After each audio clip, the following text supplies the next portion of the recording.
दिखेगा? इसका असर बहुत काफ़ी दिखेगा और हो सकता है कि मुन्ना जी विजयी पाएं। अमित शाह जी का एक बयान वायरल हो रहा है कि अब की बार 400 पार, तो ये क्या मुमकिन है? नहीं, ऐसा तो नहीं हो पाएगा हमारे लिए तो कि निर्दलीय विजय प्राप्त कर सकते हैं विजयभूषण शरण सिंह? हाँ, क्यों नहीं कर सकते हैं भाई, उनका वर्चस्व है तो वो प्राप्त कर सकते हैं अपने क्षेत्र में। देखिए, चुनाव की सरगर्मियां बहुत ही बढ़ रही हैं। ऐसे ही टिकटों के लिए मारामारी हो रही है हर प्रदेश में। इसी में हमारे बीच बहुत सारे लोग खड़े हुए हैं जो कि बहुत ही ज़्यादा निराश हैं, परेशान हैं अपने कैंडिडेट को लेकर। आखिर उनको टिकट न मिलने की वजह से बीजेपी दो भागों में बढ़ चुकी है। बहुत सारे लोग यहाँ पर बता रहे हैं कि अगर दद्दन मिश्रा जी और साकेत मिश्रा जी जो दो कैंडिडेट थे बीजेपी के, उनको दद्दन मिश्रा जी को टिकट नहीं मिला है और साकेत मिश्रा जी को टिकट मिल गया है। तो इसी के बीच बहुत सारे हमारे जनता हैं, जनार्दन हैं, जो बीजेपी वोटर हैं, इनसे हम राय लेंगे। क्या बीजेपी श्रावस्ती में साकेत मिश्रा जी को टिकट मिला है, तो इस पर क्या कुछ आपको कहना है? भाई, हम लोग पार्टी के लोग हैं जी। और साकेत मिश्रा अंतर्राष्ट्रीय व्यक्ति हैं दूसरे प्रदेश के, और दद्दन जी स्थानीय पार्टी के व्यक्ति हैं। इसलिए हम लोग ये चाहते थे कि अगर दद्दन जी को टिकट मिला होता तो भारी भरकम बहुमत से उनको जिताते, लेकिन हम लोग पार्टी के लोग हैं, इसलिए पार्टी में तो काम करना ही पड़ेगा। लेकिन अभी बहुत सारे लोग का बयान वायरल हो रहा है कि लोटा का अगर दद्दन मिश्रा जी को नहीं मिला तो हम लोटा का बटन दबाएंगे। तो ये लोटा को लेकर क्या मसला है? कुछ ये लोटा पे तो मैं भाई नहीं दबाऊंगा। नहीं, आपके ही कार्यकर्ता लोग कुछ नारेबाजी कर रहे थे। हाँ, वो लोग तो कर रहे हैं, लेकिन हम लोटा नहीं दबाएंगे, देंगे वोट पार्टी को। तो लेकिन क्या आपको लगता है कि कुछ अगर अभी श्रावस्ती में सपा से यानी मुन्ना भैया जी टिकट मांग रहे हैं जो मिश्रा हैं, तो क्या कुछ इसका असर दिखेगा? हाँ बिल्कुल, हाँ, इसका बहुत बड़ा असर दिखेगा और हो सकता है कि पार्टी में मुन्ना जी को टिकट अगर मिल जाए तो विजय भी हो सकते हैं। विजय भी हो सकते हैं। हाँ। अभी जैसे कि मायावती सपा से गठबंधन कर लिया है, तो इसका क्या कुछ असर दिखेगा? इसका असर बहुत काफ़ी दिखेगा। अच्छा। और हो सकता है कि मुन्ना जी विजयी पाएं, क्योंकि कई दल के लोग उसमें शामिल हो जाएंगे। मुस्लिम है, यादव है, कुर्मी है, हरिजन के लोग हैं, कुछ पंडित भी उसमें चले जाएंगे। जी। तो हो सकता है कि ऐसी इतनी जातियां मिल जाएं तो दद्दन जी को ना टिकट मिलने से जो पार्टी भाजपा से टूट रही है वो सपा में ही जाएगा। ना, इनका असर हल्का है। दद्दन के सामने इनका 10% असर है, 90% में दद्दन जी हैं, क्योंकि वो स्थानीय हैं और हमारे बीच में एक बार सांसद रहे हैं और इस बार जिला अध्यक्ष भी हैं, और लोगों के यहाँ आने जाने में बहुत बड़ा योगदान उनका रहा है। दुख सुख में सभी में वो जाते आते रहते हैं।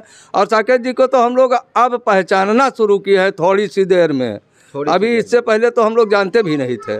जैसे कि अमित शाह जी का एक बयान वायरल हो रहा है कि अब की बार 400 पार, तो ये क्या मुमकिन है?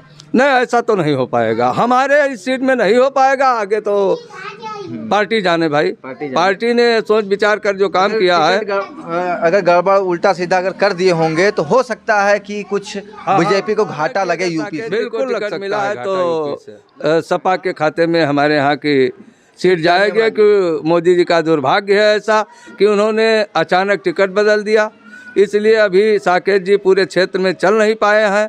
और दद्दन जी का लोकप्रियता पूरे क्षेत्र में फैला हुआ था, क्योंकि वो बहुत बड़ा कार्य। उनका नाम है शिरोमणि वर्मा, जो कि 5 साल से वो दिखे नहीं।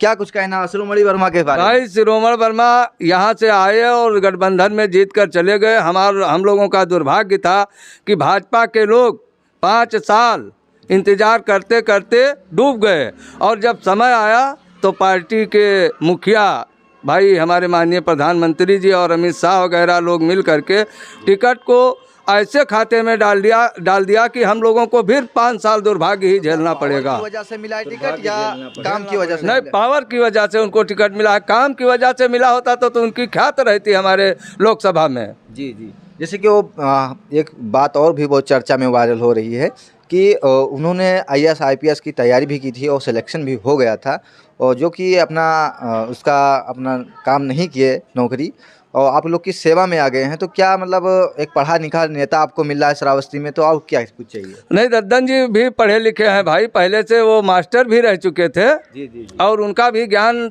शिक्षा देने का प्रचार है उनका, तो क्या ये कप्तान हो जाते तो क्या हम लोगों को राजा नहीं बना पाते?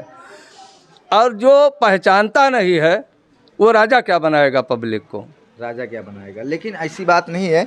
अगर 2024 का ये इलेक्शन है जो कि बहुत ही श्रावस्ती में एकदम समझ लिए जोड़ों तोड़ों से मेहनत चल रही है, लोग मारामारी कर रहे हैं, इसी बीच बृजभूषण शरण सिंह का टिकट कटने की मतलब कुछ नीतियाँ आ रही हैं, तो इसके पर क्या कुछ चर्चा करेंगे आप?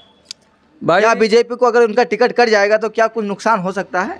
हाँ, बीजेपी को जरूर नुकसान हो जाएगा भाई, क्योंकि पार्टी पूर्वांचल का जितना भी सीट है बृजभूषण सिंह का समझ लीजिए थोड़ा थोड़ा दबदबा बहुत। हाँ बिल्कुल दबदबा है जी हाँ, वो दबदबा है। झूठे आरोप में उसको बजा दिया गया, लेकिन ऐसा आरोप उसके पास था नहीं। अगर ऐसा आरोप होता हो तो 7 बार सांसद नहीं रहता।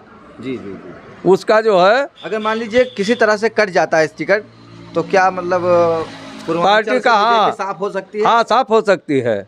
उसका असर है, काफ़ी असर है। वो अच्छा नेता था। और बीजेपी के साथ कितने वर्षों से हैं?